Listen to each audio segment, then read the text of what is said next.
এর মধ্যেই আমরা দেখতে পাচ্ছি যে জোটগত বা জোটবদ্ধ হয়ে যে নির্বাচন করার যে প্রবণতা সেটি এখন মানে সবচেয়ে গুরুত্বপূর্ণ ইস্যু। আমি মোস্তফা কামাল আপনাকে দিয়ে শুরু করতে চাই। এখন ঠিক 4টি জোট মোটমাট আমরা যদি ধরি, সেটি হলো নির্বাচনের বাজারে রয়েছে।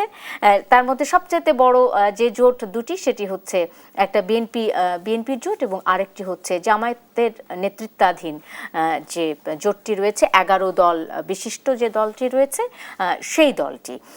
আমি শুরু করেছিলাম যে নতুন বন্দোবস্তের কথা বলেছিল যে দলটি এনসিপি, সেই এনসিপি জামাতের নেতৃত্বাধীন এই দলটির সাথে যুক্ত হয়েছে। ভোটে মানে জোটের শর্ত হিসেবে যদি আমি বলি, তাইলে নিজেদের কোটার যে 30 আসন তাদের রয়েছে, তার বাইরে জোটের অন্য যে বাকি 270 আসন এনসিপির কর্মী সমর্থকদের ধর্মতান্ত্রিক এক রাষ্ট্র প্রকল্পের সাথে মানে পক্ষে দাঁড়াতে হবে এবং পুরো নির্বাচন জুড়ে তাদের জন্য ক্যানভাসিং করতে হবে, গণসংযোগ করতে হবে। মানে নিজেদেরকে মধ্যপন্থী বা অন্তর্ভুক্তিমূলক গণতান্ত্রিক বাংলাদেশের লক্ষ্যের সঙ্গে মানে যারা পরিচিত করাতে চেয়েছিল তাদের সাথে আসলে এই যে মাওলানা মওদুদীর এই রাষ্ট্রকল্পনা আদৌ মিলবে কিনা আপনার আলোচনাতে শুরু করতে চাই। জি, ধন্যবাদ আপনাকে। যে কোনো নির্বাচন যখন ঘনিয়ে আসে তখন ভোট প্রাসঙ্গিক, ভোট যখন প্রাসঙ্গিক জোটও প্রাসঙ্গিক হতে পারে এতটুকু। কিন্তু এবারের সিলেবাসটা তো ভিন্ন। এবারের নির্বাচনের সাথে আগের নির্বাচনগুলোর সাথে কিন্তু অনেক জায়গায় তফাৎ আছে। কিন্তু বাস্তবতা হচ্ছে যারা আমাদেরকে নতুন বন্দোবস্ত শব্দটা শিখিয়েছে নতুন করে, নতুন শব্দটাও পুরনো শব্দ, বন্দোবস্ত শব্দটাও পুরনো শব্দ, কিন্তু তারা কিন্তু আমাদেরকে আশা জাগিয়েছে নতুন বন্দোবস্ত। তো পর্যাপ্ত ব্যাখ্যা না দিলেও আমরা কিন্তু একটা ধারণা করেছিলাম যে নতুন বন্দোবস্তটা কেমন হতে পারে। তারা কিন্তু পর্যাপ্ত ব্যাখ্যা দেয়নি, শুধু শুনিয়েছে যে একটা নতুন বন্দোবস্ত চায় বাংলাদেশে। তাহলে তাদের তৎপরতায় আমরা নতুন বন্দোবস্ত বলতে কি বুঝতে শুরু করেছিলাম যে পেশি শক্তির প্রভাব কমবে, অর্থের প্রভাব কমবে, জোটের নামে তামাশা কমবে, ক্ষমতা দখলের জন্য আদর্শ উদ্দেশ্য নীতি নৈতিকতা যে ভুলণ্ঠিত হয়ে পড়েছিল সেটার মধ্যে একটু পুনরুদ্ধার হবে। ডান বাম ছেড়ে মধ্যপন্থারও এক ধরনের রাজনীতি হবে। তো মধ্যপন্থার জায়গাটা বাংলাদেশে আসলে কঠিন। মধ্যপন্থা বিএনপির মতো একটা বিশাল রাজনৈতিক দল রয়েছে, এটা একদম শুধু মুখে মুখে মধ্যপন্থা নয়, প্র্যাকটিক্যালি মধ্যবর্তী দল বাংলাদেশে হচ্ছে বিএনপি। এই দলটার মধ্যে স্পেস বেশি।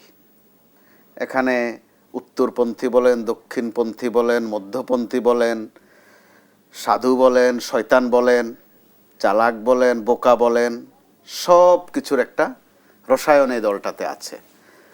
এবং তথ্য যদি বিশ্লেষণ করেন আপনি, এই দল ছাড়াও যায়, এই দল থেকে বহিষ্কৃত হওয়া যায়, আবার চলেও আসা যায়, এতই স্পেস এই দলটার ভিতরে। অতএব এনসিপি যতই নিজেদেরকে মধ্যপন্থী বলুক, ওইটা খাবে না, প্র্যাকটিক্যালি ওইটা হবে না।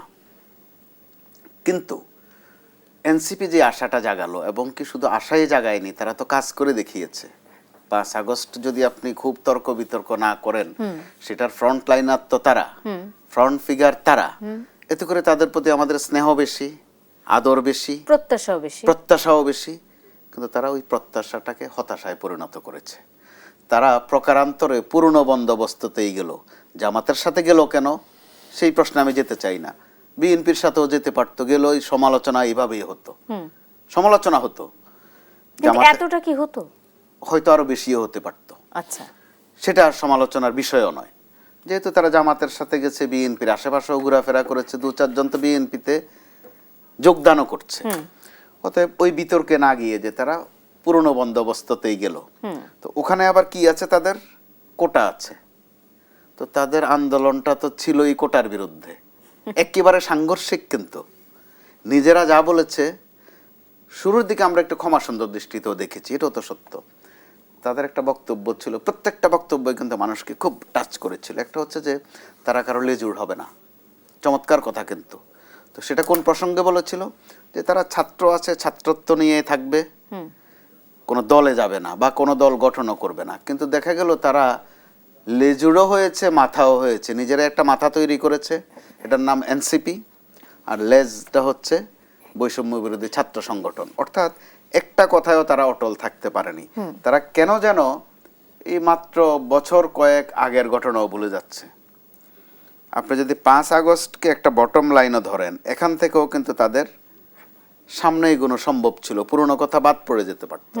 কে কবে ছাত্রলীগের ছিল, কে কবে শিবিরে ছিল, গোপনে গোপনে ছাত্রলীগের মানুষ ছিল, ভুলতেও শুরু করেছিল। হ্যাঁ, এগুলো কিন্তু ওই চ্যাপ্টারটা থেমে যেতে পারত।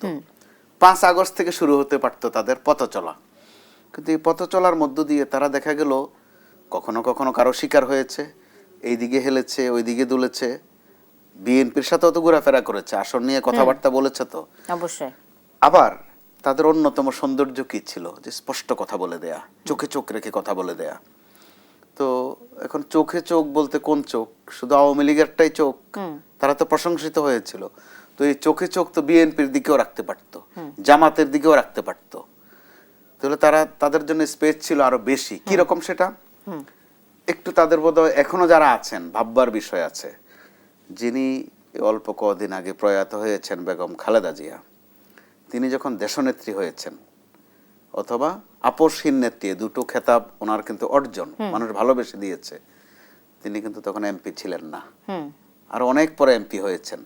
কিন্তু আমাদের এই এনসিপির ভাইদের মধ্যে এমপি হওয়ার এমন একটা মোহ জেগেছে Exactly. যে এটা আমি হওয়াই এখান- লাগবে।